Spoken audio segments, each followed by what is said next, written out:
प्रेरणा रूप में यहाँ प्रस्तुत करें आदरणीय श्रीमती रेखा गुप्ता जी का आभार।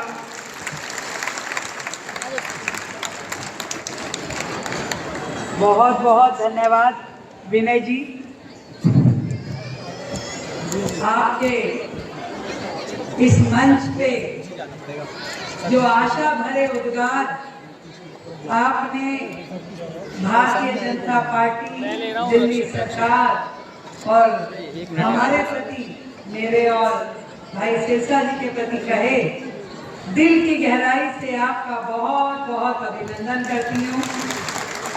ये विश्वास ही कहीं ना कहीं ऊर्जा देने वाला होता है। जो विश्वास, जो आशा, जो आकांक्षा आपके मनों की है, वो सरकारों को काम करने की प्रेरणा देती है। और मुझे विश्वास है कि आज इस सभागार से एक नई ऊर्जा, एक नई प्रेरणा और आप सबका मार्गदर्शन लेकर के मैं यहाँ से जाने वाली हूँ। मैं बहुत साधुवाद देती हूँ आर्य समाज प्रतिनिधि सभा को, जिनके द्वारा इतना सुंदर आयोजन आज का यहाँ पे हो पा रहा है। आदरणीय धर्मपाल आर्य जी, सुरेंद्र अली जी, सतीश चड्डा जी, मनीष भाटिया जी, सुषमा शर्मा जी, SK आर्य जी, विजेंद्र गुप्ता जी, विद्यामित्रा टुकराल जी, विनय आर्य जी, राजकुमार जी और स्वामी सच्चिदानंद जी, और हम सबकी बहुत ही प्यारी दीदी किरण चोपड़ा जी और मेरे साथ आए भाई सिरसा जी। मैं चाहूंगी कि एक बार जोरदार ऊर्जा के साथ में आप लोग अपने लिए ताली बजाएं। हमारे डॉक्टर अनिल अग्रवाल जी जो हमारे संचालक हैं दिल्ली के, आपकी उपस्थिति भी मेरे लिए बहुत ही प्रेरणा देने वाली है। जब मैं सोच रही थी कि अपनी बात मैं कहाँ से शुरू करूंगी, आर्य समाज के इस मंच पे खड़े होकर यदि 2 लाइनों में मैं पूरे आर्य समाज की कार्य पद्धति को परिभाषित करूं तो कुछ ऐसे कह सकती हूं कि तुम स्वर्ग नहीं धरती का श्रृंगार करो, तुम स्वर्ग नहीं धरती का श्रृंगार करो, सपनों को नहीं सच को नमस्कार करो, भगवान को दिन रात रिझाने वालों, भगवान को दिन रात रिझाने वालों, भगवान के बंदों से भी प्यार करो। धरती पे मानव मात्र की सेवा, उसको आगे बढ़ाने के लिए जो काम आर्य समाज के द्वारा किया गया वो अपने आप में अतुल्य है, उसका कोई कंपैरिजन है ही नहीं। एक व्यक्तित्व निर्माण की संस्था मैं उसे कह सकती हूँ, जिन्होंने हजारों लोगों को उस सांचे में ढला जो देश और समाज के काम आ सके, देश और समाज के काम आ सके। और यही कारण है कि जब देश आजादी की लड़ाई लड़ रहा था, स्वतंत्रता संग्राम चल रहा था, तो उसमें बहुत बड़ी सहभागिता आर्य समाज के प्रतिनिधियों की। मैं अभी देख रही थी आते हुए, जहां रंगोली बनी है वहां 150 वर्ष में आर्य समाज के उन गणमान्य प्रतिनिधियों की तस्वीर थी जिन्होंने आजादी की लड़ाई से लेके समाज के लिए बड़े बड़े काम किए। और आज ये कहने में मुझे कोई संकोच नहीं है कि यदि रेखा गुप्ता भी यहाँ खड़ी है तो आदरणीय दयानंद सरस्वती जी की वजह से खड़ी।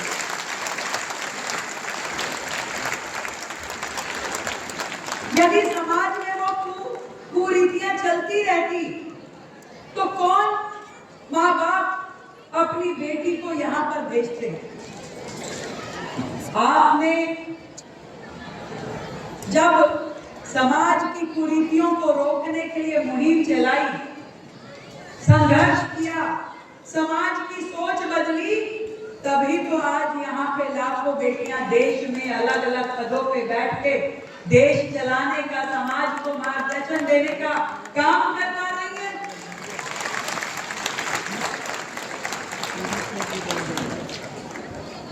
सरकारों ने तो नारा दिया शुरू में, बेटी बचाओ, फिर उस नारे में जुड़ा बेटी पढ़ाओ, अब मोदी जी ने जोड़ा है बेटी बढ़ाओ।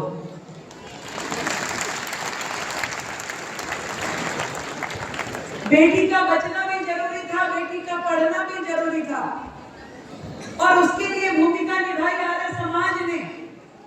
पूरे समाज में शिक्षा को लेकर, स्वास्थ्य को लेकर के जो काम विश्व भर में आर्य समाज के द्वारा किया गया वो अतुल्य है।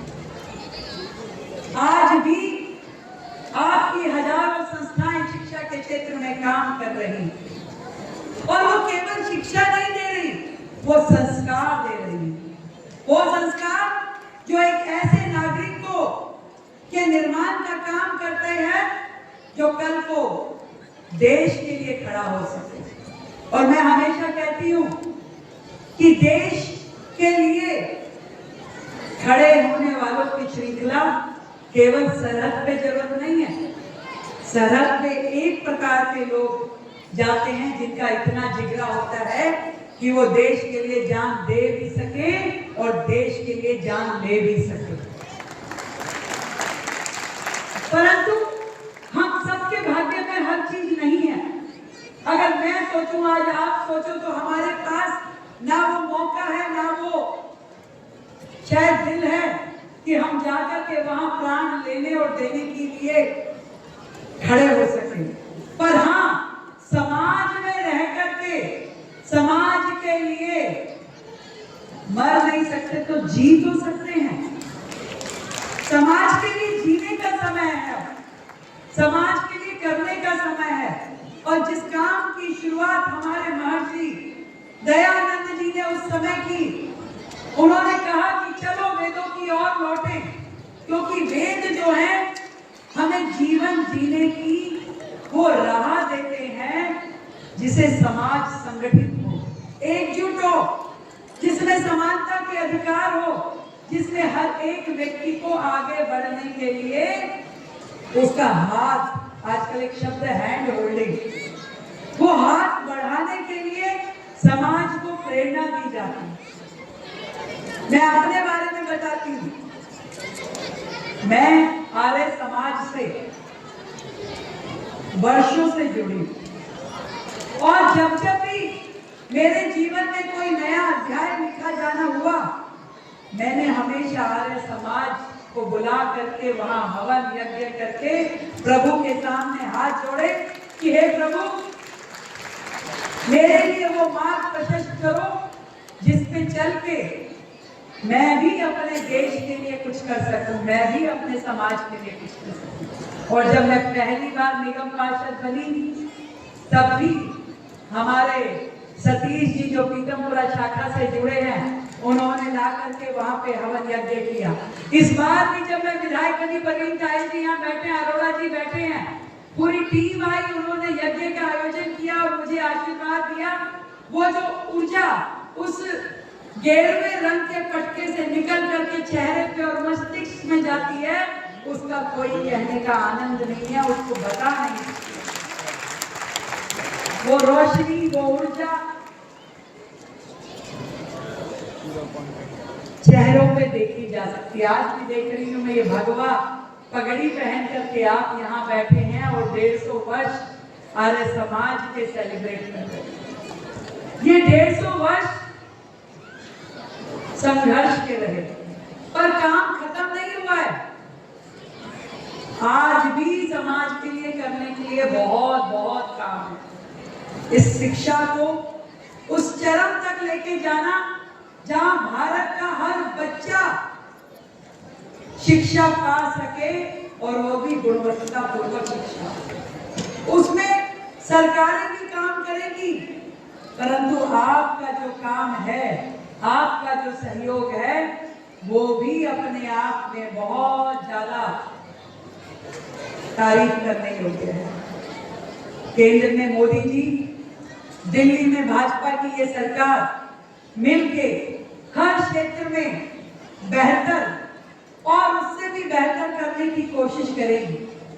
शिक्षा के क्षेत्र में, स्वास्थ्य के क्षेत्र में, पर्यावरण के क्षेत्र में, हर क्षेत्र में हम लोग आपकी आशाओं के अनुरूप कार्य करने का प्रयास कर रहे हैं।